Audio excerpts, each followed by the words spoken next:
Right, mate, you've got to help her. I think What's she's going on? died. I think she's died. Why have you got blood all over you? Why have you got blood all over me? Yeah. Where? On your hands?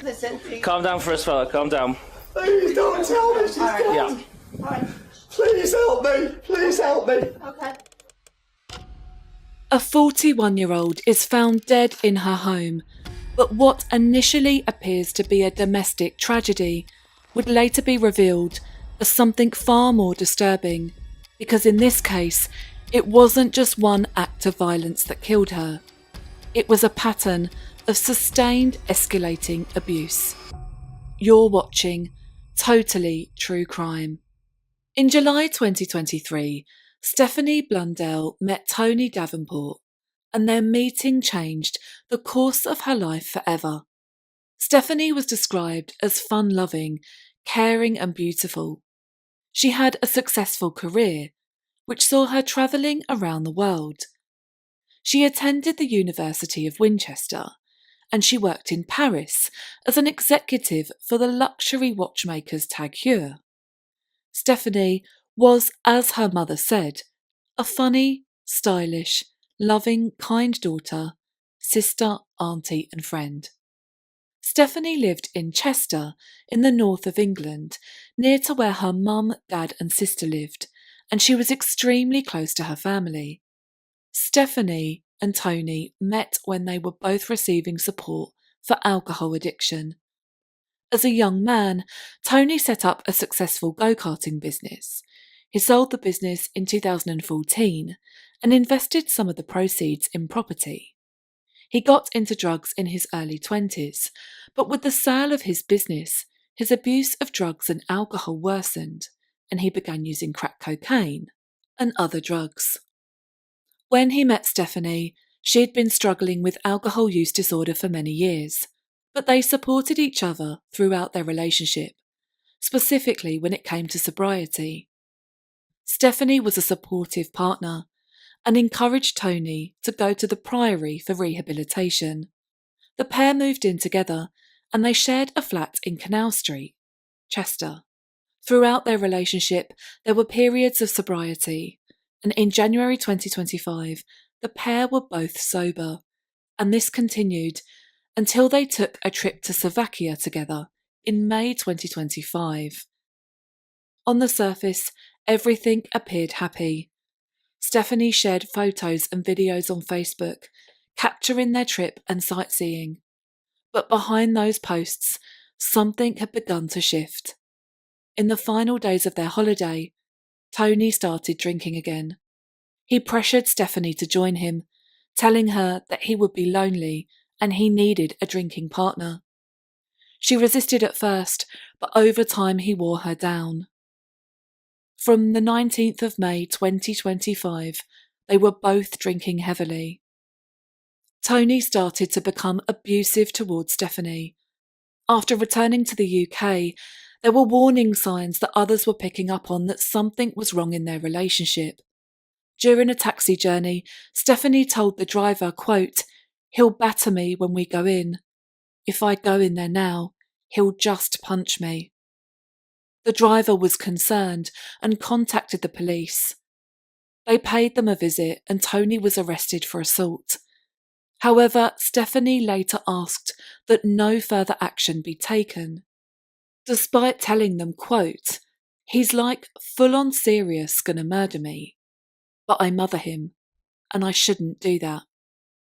Despite the police interaction, they remained together. On the 30th of May 2025, Stephanie had been locked in the house by Tony. A police officer who came to see her was outside the door, and she was unable to free herself from the home. This happened again, and on the 1st of July 2025, a police officer visited the home, and she said, quote, "He's kept me in here for 4 days." Their relationship became defined by cycles of abuse, periods of sobriety, followed by relapse. Tony later described how when he was drinking heavily, their lives would spiral. In their flat, their condition rapidly deteriorated. Tony described both of them as physically and mentally declining within their 4 walls. They were barely eating proper food, They were living off junk food and ice lollies, and they were constantly intoxicated. Stephanie's world narrowed, and she became weaker. She started to become unsteady on her feet. She often needed to help by holding herself up against walls. Tony admitted that sometimes he had to lift or manhandle her to move her, acknowledging that he wasn't always gentle with her. Their home became, in his words, a disgusting and vile environment, with bags of sick and waste around the bed. Stephanie was increasingly isolated. She had no phone, no way to contact anyone, and she rarely left the house. Tony controlled when alcohol was bought, sometimes going out multiple times a day. He later admitted that he breached his police bail conditions just to bring some alcohol back to the flat. He said that he was weak and that he wanted her with him. On the 10th of July, events escalated again, and during a call for help, Stephanie contacted the emergency services, saying that she was concerned that Tony was experiencing psychosis. During the call, it's clear that in the background he's getting aggressive. He then assaults her, splitting her lip. Tony was arrested on suspicion of assault, and even though he was released on the same evening with strict conditions not to contact Stephanie, within minutes he was back. He called her repeatedly, and when she wouldn't answer, he contacted her through her mother's phone. He then arranged a taxi to pick Stephanie up from her parents' house. That night, at 9:44 p.m, Stephanie returned to their flat on Canal Street. But she would never leave again. In her final days, her world narrowed even further. The pair were confined to one room and they were drinking constantly. Stephanie was terrified to speak out and get help. Their health began to deteriorate rapidly. Stephanie was described as not well. She was losing weight and she was withdrawn. From the 10th of July to the 20th of July, the final 10 days of her life, she was effectively cut off from everyone. She had no phone and no way out because Tony had taken her phone from her. He controlled her access to the outside world, but he'd bring in alcohol for her, often multiple times a day. In just over a week, he purchased more than 12 litres of vodka. In the 48 hours before she died, Tony gave Stephanie horrific injuries. She suffered hemorrhages and she was left swollen with 2 black eyes. She had severe bruising to her face, to her head and her neck, and extensive bruising to the rest of her body. There was also evidence that she'd been strangled twice. And on top of this, the alcohol was slowly ravaging her body. She developed acute pancreatitis, and she was now completely reliant on Tony for help. But he continued to beat her up. She was bedbound, unable to even venture down the stairs. On the 19th of July, the day before her death, an argument broke out. Stephanie pleaded for more alcohol, but Tony refused. He admitted grabbing her at the top of the stairs, holding her arms hard enough to restrain her. He later accepted that the force he used was enough to leave bruises. By this point, their relationship had become toxic beyond repair. It was a relationship defined by dependency, by isolation, by cycles of relapse that became harder and harder for Stephanie to escape. A situation where control tightened and her health declined, and help became further and further out of reach. On the morning of the 20th of July 2025, Stephanie lay in bed. At first, Tony believed that she was still alive. He said that she seemed okay, and that she was breathing. But within minutes, he noticed a change. He said that he started to see the life going out of her. He said he attempted CPR, later describing it as a feeble attempt. He left the room briefly, shouting in panic. Moments later, her father arrived and the emergency services were called. But it was too late. Stephanie had died. Tony described his life was consumed by addiction and that he'd been drinking to suppress anxiety. He said he'd been craving drugs and that he was physically and mentally drained, and he insisted that he hadn't intended to seriously harm Stephanie. He denied that he was controlling and that their relationship at times had been loving. Stephanie was given a post-mortem and the pathologist concluded that she'd died from asphyxia, most likely caused by smothering or compression of the airways. The first strangulation that Tony had subjected Stephanie to was non-fatal, but it left behind a key piece of evidence, a fracture to part of her neck structure, which had already begun to heal. But that healing told experts something crucial, that the attack happened at least a day or more before her death. The second time he strangled her was far more serious.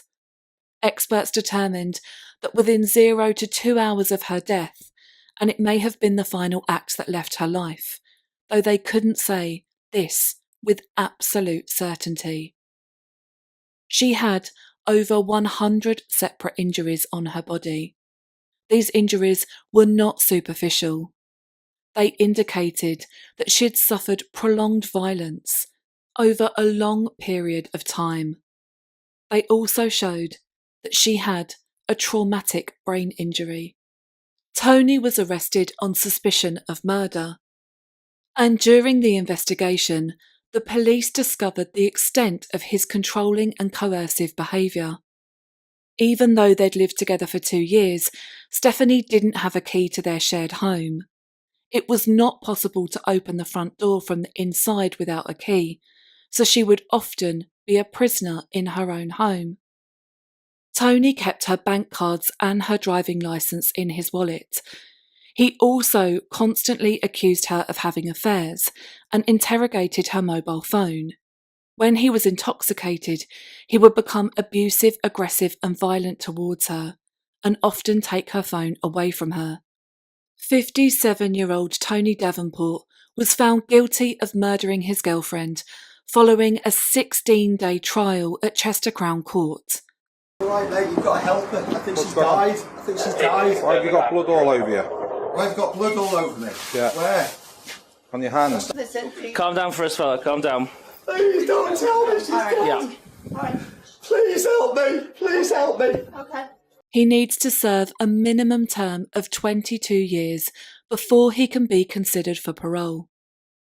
Following the sentencing, Detective Inspector Andrea Price said, quote, "Stephanie was loved and cherished amongst family and friends, and although today marks the day her killer is brought to justice, I want Stephanie to be the one that we remember. Stephanie's family have shown remarkable strength throughout this investigation, and our thoughts remain with them as they navigate a future without her. No family should ever have to endure the devastation caused by such violence." Stephanie's family said, quote, "Although we welcome the verdict, it does not ease our loss. It does not bring Steph back. The grief we carry is profound and will be with us forever. We now begin the long and painful process of learning how to live without her and finding a way to move forward while holding her memory close. Steph was, without question, one of the most radiant souls you could ever hope to meet. She was kind-hearted, quick-witted, and effortlessly stylish. Her warmth and compassion have been evident throughout this trial, and that brings us some comfort that her true loving nature has been seen by so many. We will cherish our memories of her forever and spend the rest of our lives honouring her memory in everything we do."